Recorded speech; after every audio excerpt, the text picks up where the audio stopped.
Assalamualaikum warahmatullahi wabarakatuh. Alhamdulillahi rabbil alamin.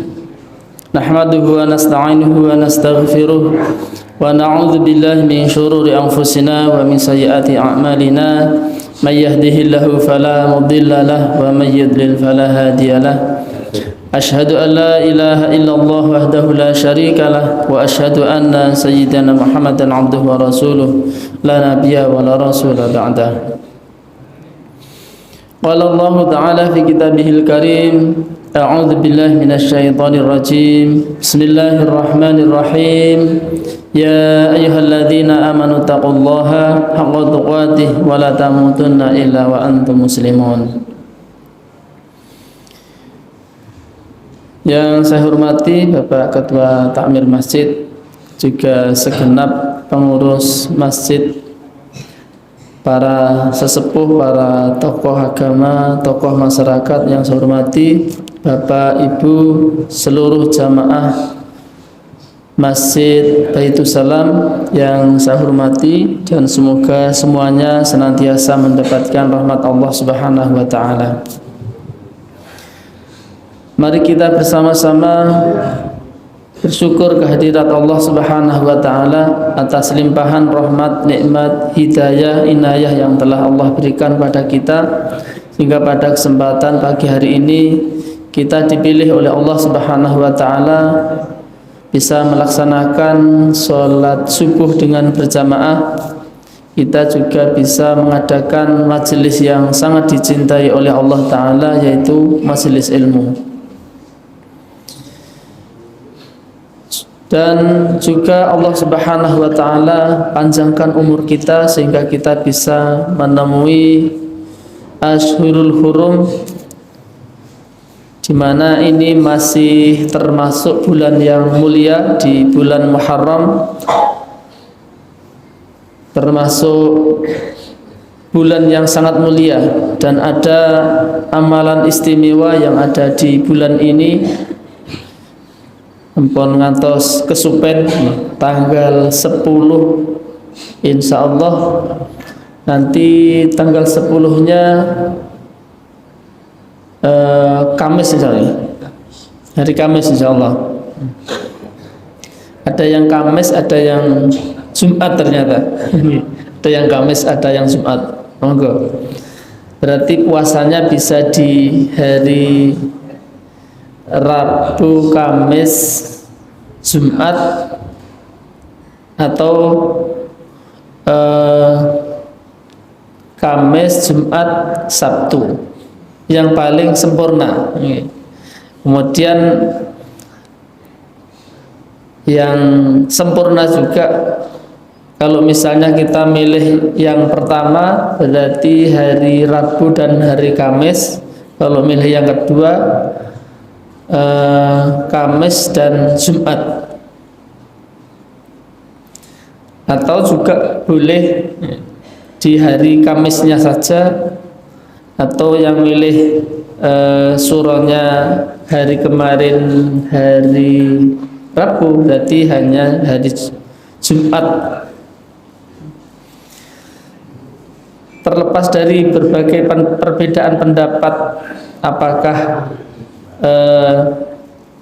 jatuhnya Muharram kemarin yang di hari Selasa atau di hari Rabu, yang penting bagi kita adalah melaksanakan amalan-amalan terbaik untuk bekal kita di akhirat nanti. Jangan kemudian kita sibuk memperdebatkan tentang surone sing bener cek wingi Selasa, sing bener Rebu, tapi enggak ngapa-ngapain. Namung delok wayang pas malam suro, bar niku mbangko ngasih esok ora salat subuh. Niku mboten enten gunane nggih, mboten enten gunane. Yang penting bagi kita melaksanakan berbagai amal kebaikan dan menjauhi berbagai amal kemaksiatan. Kemudian yang paling penting di tanggal 10 atau 9-10 nanti kita melaksanakan puasa Muharram. yang pahalanya bisa menghapus dosa 1 tahun yang telah berlalu. Salawat serta salam semoga senantiasa melimpah pada Nabi kita, Nabi Agung Muhammad sallallahu alaihi wasallam. Mudah-mudahan kita bisa senantiasa istiqomah mengikuti petunjuk beliau. Kita bisa istiqomah di dalam mengamalkan sunnah-sunnahnya, istiqomah di dalam memperbanyak salawat atas beliau. Dengan demikian mudah-mudahan kita nanti termasuk orang-orang yang diakui sebagai umatnya, mendapatkan syafaatnya, bisa berjumpa dengan beliau di surganya Allah Ta'ala. Pada kesempatan pagi hari ini kita akan melanjutkan kajian kita, kitab Wasiatul Mustafa, wasiat Nabi Muhammad sallallahu alaihi wasallam kepada sahabat Ali bin Abi Thalib. Bismillahirrahmanirrahim. Qala musannifu rahimahullah nafa'anallahu bi ulumihi fid dharaini. Ya Ali, man khalafa hawahu kanatil jannatu ma'wahu. Ngendikanipun Kanjeng Nabi dumateng sahabat Ali, wahai Ali, barang siapa yang menyelisihi hawa nafsunya, maka surgalah yang akan menjadi tempatnya.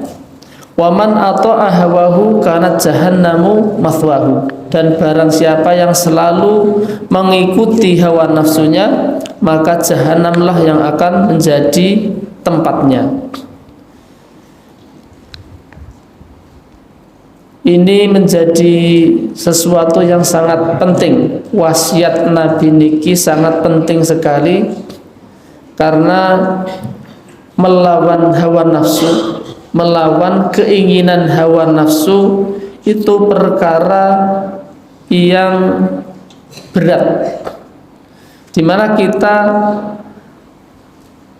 dalam posisi misalnya iman kita sedang naik, itu tidak seberapa berat. Tapi ketika iman kita sedang turun, misalnya kondisi kita lagi bete, maka ketika godaan atau bisikan-bisikan jahat setan itu muncul, terkadang menjadi sesuatu yang sangat berat untuk kita lawan. Misalnya kita terbiasa dengan syukur, tapi kemudian dicoba oleh Allah Subhanahu wa Ta'ala dengan cobaan yang membuat kita sulit untuk merasa bersyukur pada Allah.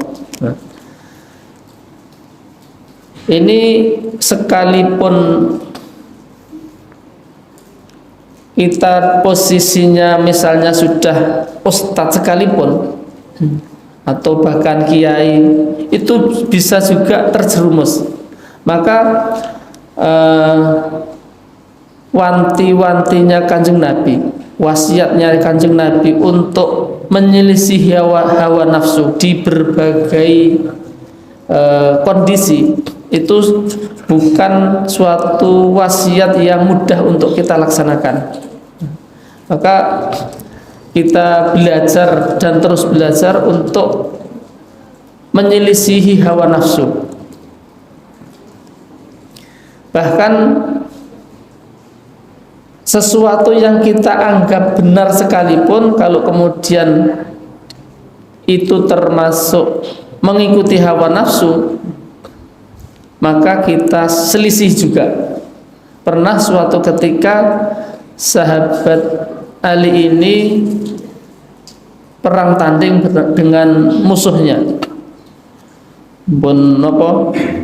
Cara saniki gelut ngoten lho. Gelut kalih musuhe. Maka ketika sudah musuhnya kalah, kemudian sahabat Ali ini sudah di atas angin, pun menang, kemudian musuhnya sudah hampir pasrah. Ketika sahabat Ali ini mau membunuh, musuhnya ini malah meludahi.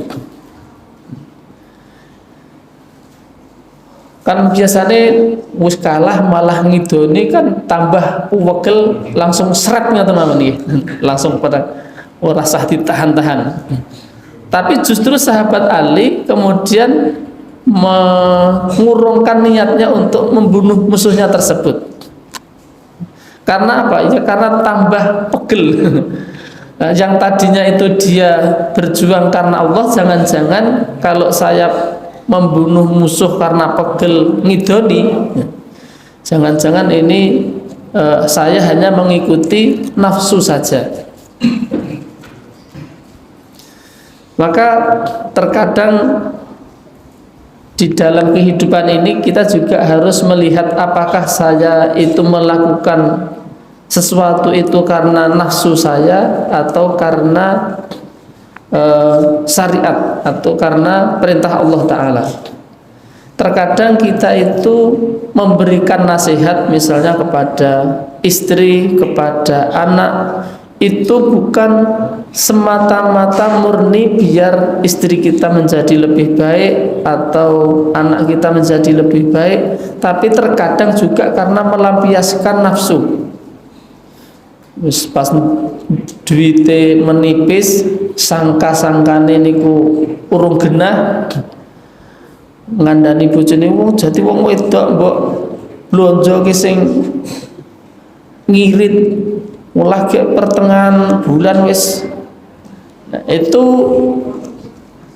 apa sesungguhnya yang menjadi motivasi kita? Kemudian bojone dipuwadoni ngalur ngidul. Nah, ya dipikir-pikir dulu apakah kita memberikan nasihat kepada anak, kepada istri murni untuk memberikan nasihat itu menginginkan kebaikan, atau kita itu sedang melampiaskan nafsu kekesalan.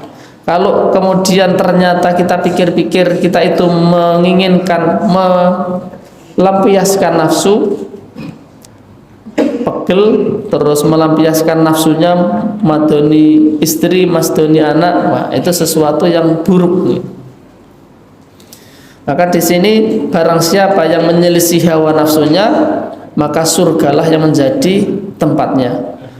Demikian juga ketika kita lagi marah, kemudian pengen kita posisinya mampu untuk melampiaskan kemarahan kita, kemudian kita nanti mampu menahan emosi, mampu menahan rasa dongkol yang ada di dalam hati kita, maka disediakan pintu khusus untuk masuk ke dalam surga.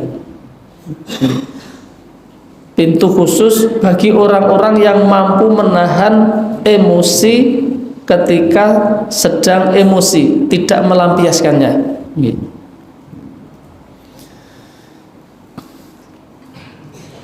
Kemudian wasiat beliau selanjutnya, ya Ali, ittaqi da'watas sakhi fa innahu mata athara akhadallahu biyadihi. Wahai Ali, takutlah kamu kepada doa orang yang dermawan, karena sesungguhnya ketika ia terpeleset maka Allah langsung menolongnya. Allah mengambil tangannya, maksudnya Allah akan menolongnya. Jadi orang-orang dermawan itu juga doanya mandi, doanya manjur. Maka jangan kemudian kita berlaku zalim dengan orang-orang yang dermawan. Jangan dikira kemudian kita sebagai orang yang misalnya fakir, kemudian doa kita sing mandi sehingga kita yang mesti harus ditakuti. Yang disebutkan itu kan dakwatal madlum. Takutlah kamu dengan doanya orang-orang yang dizalimi. Posisi kita sedang fakir itu belum tentu kita orang yang dizalimi, belum tentu. Kalau kemudian orang yang kaya dermawan ngasih pada kita, kemudian kita ngomel-ngomel wong sugihnya ini koyong ini, nah, justru kita yang zalim. Jangan kemudian wong sugihnya ini koyong ini zalim. Nah, tidak begitu. Maka takutlah doanya orang-orang yang dermawan. Maka sesungguhnya ketika dia itu terpeleset itu juga mungkin orang yang kaya itu melakukan satu kesalahan. Maka jangan kemudian kita menyebarkan aibnya. Ada orang kaya dermawan, jangan suka menyebarkan aibnya, karena biasanya manusia itu seneng ada orang terpeleset diceritakan kemana-mana. Sesungguhnya orang-orang yang dermawan ketika dia terpeleset, Allah akan menolongnya. Dan bagi kita yang paling penting adalah jangan kita itu mudah menyiarkan aib orang lain. Kalau kemudian kita itu menceritakan aibnya orang lain, maka Allah tidak akan mematikan sampai nanti Allah melihat dia melakukan dosa yang sama. Nah, ini yang sangat kita takutkan ya. Kalau seseorang itu ada orang terpeleset kemudian diceritakan aibnya, maka orang yang seperti itu tidak akan dimatikan oleh Allah sehingga dia melakukan dosa yang sama.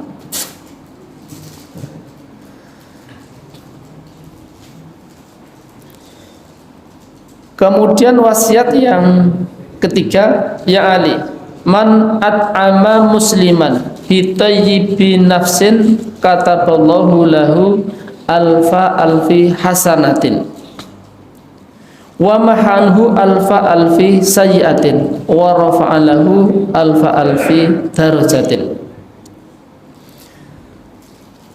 Wahai Ali, barang siapa yang memberi makan orang muslim dengan hati yang bersih, maksudnya dengan ikhlas, maka Allah akan mencatat untuknya 1.000.000 kebaikan. Barang siapa memberi makan orang muslim dengan niat yang ikhlas, dengan hati yang bersih, maka Allah akan mencatat untuknya 1.000.000 kebaikan. Makanya orang yang memberi dan orang yang diberi, kalau itu sama-sama orang yang bertakwa, orang-orang yang sholih, itu semuanya dapat untung yang luar biasa. Maka ketika dulu Imam Ahmad berkunjung ke tempatnya Imam Asy-Syafi'i, atau terbalik, Imam Asy-Syafi'i berkunjung ke tempatnya Imam Ahmad, kemudian disuguhi, maka beliau itu makan dengan lahapnya dipun warki ngantos warak. Kemudian hal itu ditanyakan oleh anaknya Imam Ahmad, pripun kiai kok mangane ukeh men. Kiai kok mangane ukeh men. Ketika beliau itu mau pulang, pertanyaan anaknya ini sempat ditanyakan juga, mengapa kiai kok mangane ukeh katanya. Tapi ceritanya mboten namung ngoten. Jadi ketika disugi makannya banyak, kemudian ketika nginep di situ malam harinya kok mboten sholat malam. Wis kiai mangane akeh nek bengi mboten tahajud. Piye? Maka ketika anaknya bertanya, Imam Ahmad menanyakan kepada Imam Asy-Syafi'i. Kemudian Imam Asy-Syafi'i jawab, makanan yang paling bagus itu makanan dari orang yang sholih. Karena makanan orang yang sholih itu dijamin kehalalannya dan keberkahannya. Tentang saya kok tadi malam tidak tahajud, dengan saya itu berbaring dari setelah Isya sampai subuh mengulang-ulang Al-Quran dan menyelesaikan 70 masalah umat. Wong mriki goleki misale bahsul masail goleki 2-3 perkara mawon sak uwen-uwen. Lah niku satu malam 70 masalah diselesaikan dengan beliau mengulang-ulang membaca Al-Qur'an. Jadi juga jangan kita itu melihat orang dari tampilan luarnya saja. Jangan-jangan orang yang kita sangka hanya tiduran saja itu kemudian ngorok. Bisa jadi seperti Imam Syafi'i. Tapi Imam Syafi'i kan buatan krungu kruk-kruke. Dan niku genah-genah ngorok tekar-tekur misalnya. Ya kita husnudzon dengan yang lain. Barang siapa memberi makan orang yang muslim dengan ikhlas, Allah akan memberikan 1000 kebaikan, 1.000.000 kebaikan. Wa maha anhu alfa alfi sayatin, dan Allah akan menghapus untuknya 1.000.000 kejelekannya. Wa rafa'alahu alfa darajatin, dan Allah akan mengangkat untuknya 1000 derajat. Maka ternyata memberikan makan kepada orang muslim, orang yang solih, itu mempunyai keutamaan berbeda dengan yang lainnya. Karena memberi makan kepada orang muslim, orang yang solih, itu juga termasuk menolong agama Allah Ta'ala. Tapi bukan berarti kemudian menolong yang lain itu juga kurang baik. Pahala menolong orang lain meskipun hanya memberi makan sepotong roti atau 1 kue, maka itu juga kebaikan yang nanti akan dibalas oleh Allah Subhanahu wa Ta'ala dengan balasan yang luar biasa besar. Ada satu kisah dari seorang sahabat, tapi lupa nama sahabatipun, tapi kisahnya masih ingat betul nih. Dulu ada seorang sahabat yang beliau itu senangnya sholat di pojokan masjid bagian belakang. Teko terus manggon mojok mburi. Ngaten sing mriki sing senengane ngoten. Senengane mojok mburi. Kemudian suatu ketika sahabat ini tidak datang ke masjid. Pada saat setelah selesai sholat subuh, Rasulullah Shallallahu Alaihi Wasallam menanyakan tentang kabar sahabat tersebut. Ternyata tidak ada yang tahu. Apakah di antara kalian ada yang tahu rumahnya? Maka ada seorang sahabat yang kemudian menjawab, nggih, kula ngertos. Kemudian setelah sholat subuh itu Rasulullah minta diantarkan ke rumah sahabat yang biasa sholat di pojokan masjid itu. Dari semenjak sholat subuh, setelah sholat subuh sampai di tempatnya sahabat tersebut, sampai di rumahnya itu sudah waktu duha. Kinten-kinten pinten menit nih, kira-kira 1 jam gitu. Jadi perjalanan 1 jam, yang masjid melaku 1 jam. Kira-kira pripun Pak Sur? Nek cara jenengan. Wah, duwe pedah anu yo nganggo sing etek-etek ae. Wes ora 1 jam ora masalah karo touring. Nah niki mboten gadah niku. Jalan kaki. Jalan kaki 1 jam. Setelah sampai di rumahnya, dia disambut oleh istrinya dengan sambutan yang istrinya ini merasa khawatir. Setelah sampai kemudian Rasulullah menanyakan, dijawab oleh istrinya bahwa suaminya tadi malam sudah meninggal dunia. Namun aneh ya Rasul, suami saya itu meninggal pada saat sakaratul maut, yaitu mengucapkan 3 ucapan yang sangat aneh. Dia mengucapkan, mengapa tidak lebih jauh lagi. Kemudian dia juga mengucapkan, mengapa tidak yang baru. Kemudian dia mengucapkan, mengapa tidak semuanya.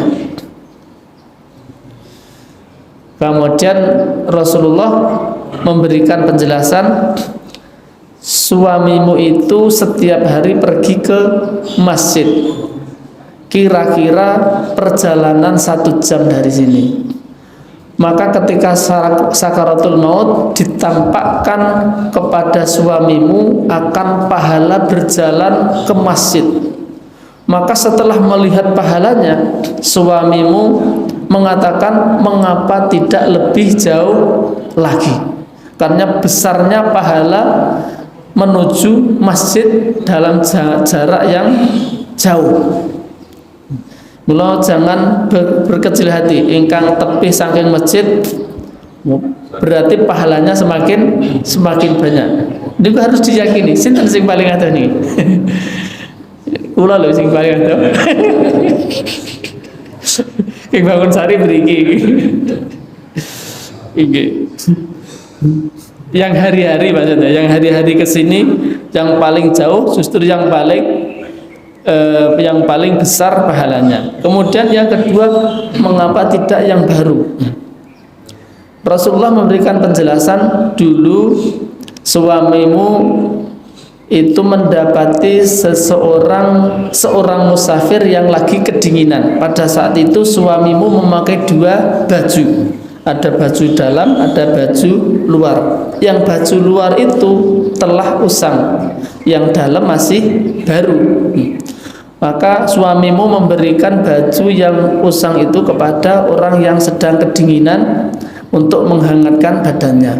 Kemudian pada saat sakaratul maut ditampakkanlah oleh Allah akan pahala dia memberikan baju usangnya kepada musafir tersebut. Maka suamimu berkata, mengapa tidak yang baru? Yang usang saja pahalanya sedemikian besarnya, apalagi kalau yang baru. Kemudian mengapa tidak semuanya? Itu dulu suamimu mencari makan, kemudian setelah mendapatkan 1 potong roti, dia akan memakan roti tersebut. Tiba-tiba datang orang yang kelaparan dan meminta kepadanya makanan. Karena rotinya hanya 1, maka suamimu membagi makanan itu menjadi 2, separuh untuk orang yang meminta, kemudian separuh untuk dirinya. Mereka makan bersama setengah-setengah. Kemudian pada saat sakaratul maut ditampakkanlah kepada suamimu akan pahala dia memberikan separuh rotinya. Maka suamimu berkata, mengapa tidak semuanya? Separuh roti saja pahalanya demikian besarnya, apalagi kalau kemudian seluruhnya diberikan. Ini memberikan pengertian kepada kita bahwa sedekah itu meskipun hanya separuh potong roti, pahalanya sangat besar sekali, apalagi kalau kemudian lebih banyak daripada itu. Maka jangan kita menyepelekan orang yang memberi, meskipun yang diberikan itu hanya sepotong roti, ataupun mungkin misalnya kita dikasih kiriman yang banyak kuahnya, dagingnya namun cilik misalnya. Jangan kemudian kita menyepelekan sedekah yang semacam itu, karena boleh jadi ketika itu dilakukan dengan ikhlas, dengan hati yang bersih, maka pahalanya sangat luar biasa. Dan jangan juga kita malu-malu untuk memberikan sedekah meskipun tidak kelihatan mewah. Kayak nyai kur ini kingko piye, ya tapi diukur juga nih. Misalnya arti yang mau dikasih itu orang kaya gitu juga dilihat-lihat, mosok wong sugih dikai jangan tempe bosok ngoten kan ya kira-kira kan dipangan ora kan kita perkirakan juga. Kalau misalnya ngasih jangan tempe bosok lawe layur ngoten nggih. Misale oh iki Pak Ihsan ya cocok nek Pak Sur kan ya tempe bosok lawe layur garing ya kira-kira kan cocoknya iki kayak Pak Ihsan. Ini Pak Sur paling ora ya soto lah paling enggak. Misalnya rada anu ya soto, sate cocoknya Pak Sur iki nek kan diukur juga gitu. Tapi intinya jangan kemudian kita meremehkan sedekah walaupun hanya sepotong roti. Kemudian wasiat Nabi yang keempat, ya Ali hubba li akhika kama tuhibbu li nafsika. Cintailah saudaramu sebagai engkau mencintai dirimu sendiri. Ini juga selaras dengan sabda Rasulullah sallallahu alaihi wasallam, la yu'minu ahadukum hatta yuhibba li akhihi ma yuhibbu li nafsihi. Tidak beriman, maksudnya tidak sempurna iman salah seorang dari kalian sehingga dia mencintai saudaranya sebagaimana dia mencintai dirinya sendiri. Kemudian wasiat Nabi yang selanjutnya, ya Ali utlubil khaira inda sabahil wujuhi wa akrimi dhaifa fa innahu nazala biqaumin nazala mahu rizquhu. Wahai Ali, carilah kebaikan di samping orang yang baik wajahnya. Carilah kebaikan di samping orang yang baik wajahnya. Orang yang baik perangainya, mencari kebaikan dari orang yang baik perangainya niku lebih mudah. Dan juga kebaikan-kebaikannya itu akan menular kepada kita. Tapi kalau kemudian kita mencari kebaikan dari orang yang tidak baik perangainya, maka justru nanti kejelekannya yang akan menular kepada kita. Maka kalau membersamai mencari kebaikan, carilah dari orang yang baik perangainya. Wa akrimid dhaifa, dan muliakanlah tamu, karena sesungguhnya apabila ia singgah pada suatu kaum, singgah juga, turun juga bersamanya rizkinya. Maksudnya apabila kita kedatangan tamu, maka hendaknya sesungguhnya tamu itu akan membawa rizki. Wong tamune arep utang duit tetap muliakan, tetap muliakan. Walaupun kita sudah tahu, oh kalau si fulan ini datang tergopoh-gopoh kira-kira butuh sesuatu, kadang pun suudzon ngoten, padahal mboten. Pak Isadi kita pernah suudzon bareng kula nggih pernah nggih. Waduh si fulan teko, padahal mboten nggih. Namung badhe ngabari si Mbah Anu ninggal dunia. Kula pun nyangka wah jangan-jangan iku mau pinjem uang. Alasan piye? Padahal sesungguhnya tidak boleh ya, tidak boleh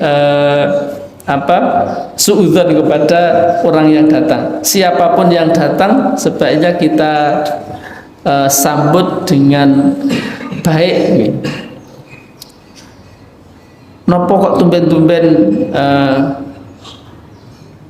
mriki ada sesuatu yang bisa kami bantu. Dimuliakan tamu.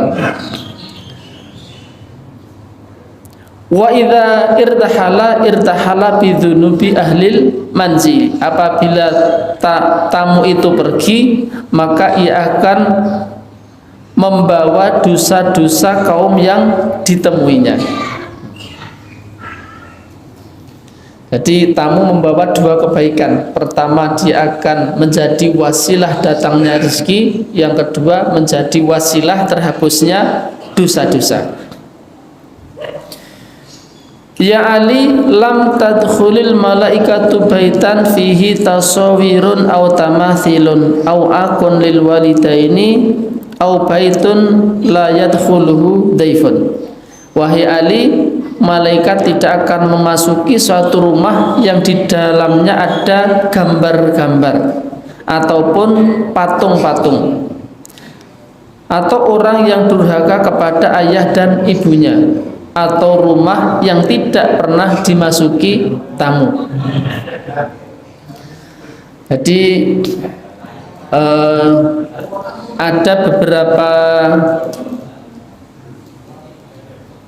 pesan ini, pesan kepada sahabat Ali. Pertama, rumah yang tidak dimasuki malaikat. Yang dimaksud di sini malaikat rahmat, bukan malaikat maut. Malaikat maut gitu, teko mawon nih. Malaikat rahmat tidak akan masuk ke dalam rumah yang di dalamnya ada gambar-gambar, enten lukisan-lukisan orang dalam bentuk yang sempurna. Nopo patung kuda, patung nopo patung nopo kemawon. Ataupun orang yang durhaka kepada orang tuanya. Kalau misalnya ada orang yang durhaka kepada orang tuanya kemudian ke tempat kita, maka seharusnya kita mendamaikan dia dengan orang tuanya. Jangan kita menjadi pelariannya, kemudian kita tidak mencarikan solusi untuknya. Atau rumah yang tidak pernah dimasuki oleh tamu.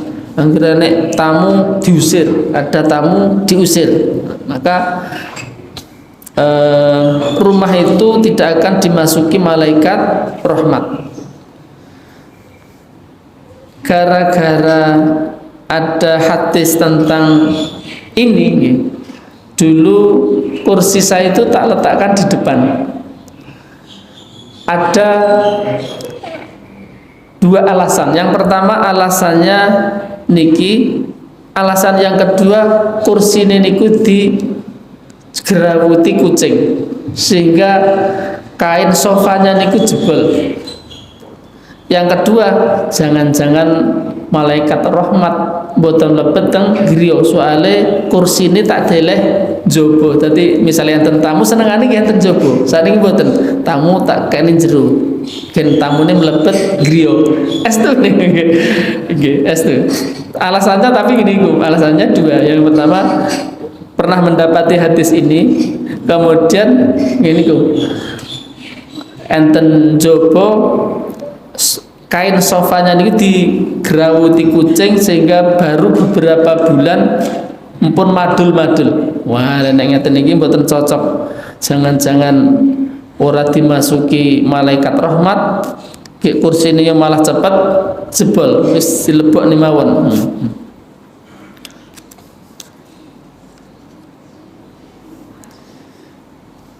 Ya Ali, isna'il ma'ruf walau ma'as suflati. Qala aliyun wa masuflah ya Rasulullah. Qala alladhi idza bu'idha lam yata'id wa idza zujira lam yanjajir wa la yubali bima qala wa maqila. Wahai Ali, berbuatlah baik walaupun kepada orang suflah, orang rendahan.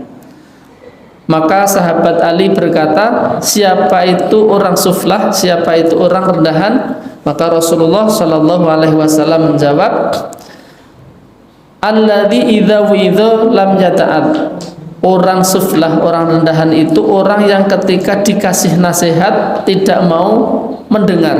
Orang yang ketika dinasihati untuk tidak melakukan sesuatu, dia malah menerjangnya, dan dia tidak peduli dengan kata apapun dan dari siapapun.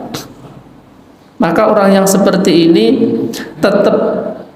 tetaplah engkau berbuat baik walaupun dengan orang seperti ini.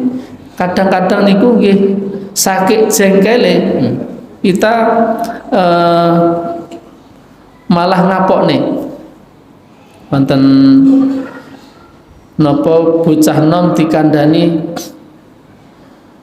le wong perkampungan nek mlaku mbok aja banter-banter. Nek polisi tidur barang ditobrak sak serone. Yo sepeda-sepedaku dhewe karep-karepku to. Malah ngoten. Suatu ketika napa biyater riyet golek grodiak. Kira-kira pripun? Syukur napa ditulung kira. Kan contoh gampang ini. Enten napa mboten sing ngaten? Ada. Wong dikuwadane pengen biyanter bater malah digas ngiyeng kru penyuwak. Wah pokoke. Kan ngoten iki. Lah ngoten iki sempat ngucap ngono. Nek bareng ngoten iki nggih anu napa grutu-grutu nggih ditulung. Lah api itu yang Jawa ngoten, meskipun melampiaskan kata-kata apa ngoten nggih diswanter ditulung. Niki masih sesuai dengan hati napa pesan niki nggih. Berbuat baiklah meskipun kepada orang-orang yang rendahan. Tiyang nek dikandani mboten gubris. Ya Ali sadaqatu sirri tudfi'u ghadhabar rabbi wa tajlibul barakah wa rizqal katsira wa bakir bis sadaqah fa innal bala'a yanzilu qablal bukuri faturatul qada fil hawa'i. Wahai Ali, sedekah secara secara rahasia, tidak diketahui orang lain, itu akan mematikan atau memadamkan murkanya Allah, dan juga akan menarik keberkahan serta akan menarik rizki yang banyak. Dan cepat-cepatlah mengeluarkan sedekah di pagi hari, karena sesungguhnya bala itu akan turun sebelum pagi. Maka kalau engkau melakukan sedekah di pagi hari, maka sedekah itu akan menolak qada di udara. Jadi ternyata sedekah juga bisa menarik datangnya rezeki, juga bisa menolak ketetapan yang akan diturunkan kepada kita, sehingga sedekah itu menolak keburukan-keburukan yang mungkin akan terjadi kepada kita. Ini luar biasa fadilah dari keutamaan sedekah secara sedekah secara rahasia, tidak diketahui oleh orang lain.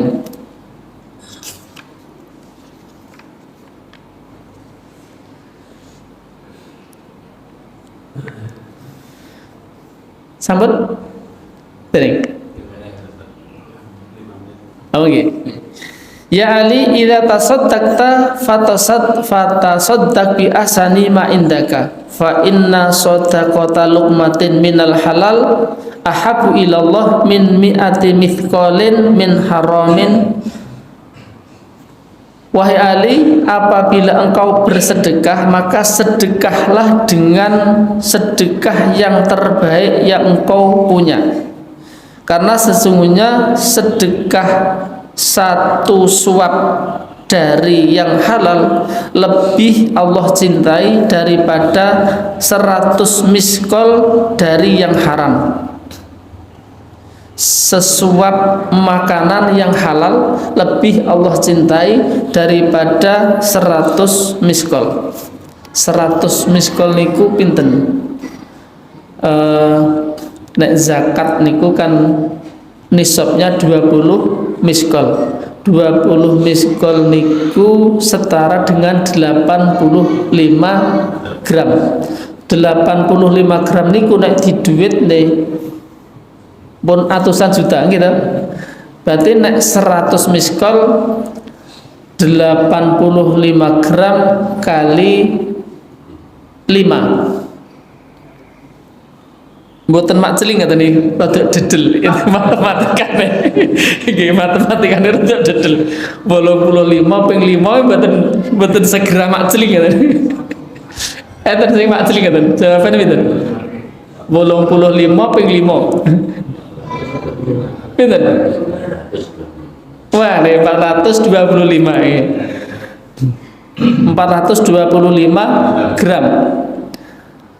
Bersedekah dengan 425 gram. Bukan pun juta-jutanya pun ratusan ya. Tapi itu masih kalah dengan sesuap makanan ketika itu dari yang haram. Maka seberapapun sedekah yang kita berikan nek haram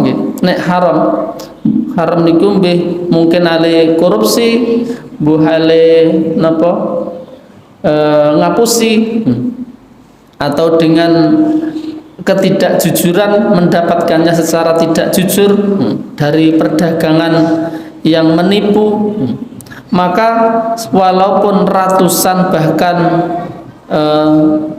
miliatan itu masih lebih baik 1 puluhan atau 1 suapan makanan yang itu murni halal, jelas-jelas dari yang halal. Makna dengan ini adalah sabda Nabi, innallaha thayyibun la yaqbalu illa thayyiban. Sesungguhnya Allah itu maha baik, Allah tidak akan menerima kecuali dari yang baik-baik. Maka sekalipun niki 100 miskol lebih masih lebih baik yang 1 puluhan. Wa sadaqatun taqaddamaha qabla mautika afdalu min mi'ati mithqalin yatasaddaquna biha ba'da mautika. Qala Allah Ta'ala yauma yanzurul mar'u ma qaddamat yadah. Dan sedekah yang engkau sedekahkan sebelum kematianmu itu lebih utama daripada, dan 1 sedekah yang engkau lakukan sebelum kematianmu lebih utama daripada 100 miskol sedekahan yang dilakukan oleh orang-orang setelah kematianmu. Ini memberikan pengertian bahwa ketika kita sudah mati, kemudian orang-orang bersedekah atas nama kita, itu juga diterima. Tapi melihat afdolnya, maka jauh lebih afdol kalau kita punya harta, kita sedekahkan sendiri, daripada kita sudah meninggal, kemudian harta kita itu disedekahkan oleh ahli waris kita atas nama kita. 1 dibanding 100 itu masih jauh lebih baik yang 1 kita lakukan sendiri. Soalnya nek urip ke man. Sumpene nek aku mati gen dikirimne nyang aku. Nah, masalah ngoten niku. Dengan malah nggone man. Jadi nggih napa diterima napa sampai, insyaallah diterima dan pahalanya juga sampai nggih. Karena niku lebih baik itu berarti kan nyampe, tetapi kalau dilihat dari yang lebih utama, tetap yang lebih utama harta kita sedekahkan sendiri, daripada nanti anaknya bilang begini, ikin dhisik jane bapak pengen sedekah ning karena kasihan dengan anak-anaknya, akhirnya bapak ora sido sedekah. Wis kasihan bapak wis ninggal, saiki ayo disedekahkan atas nama bapak. Iki saya tanah ini saja, yang kamu itu saja, kemudian selebihnya kita sedekahkan atas nama bapak. Boleh-boleh saja dan insya Allah sampai kepadanya. Tetapi yang lebih baik adalah bila kita mensedekahkan harta kita sendiri.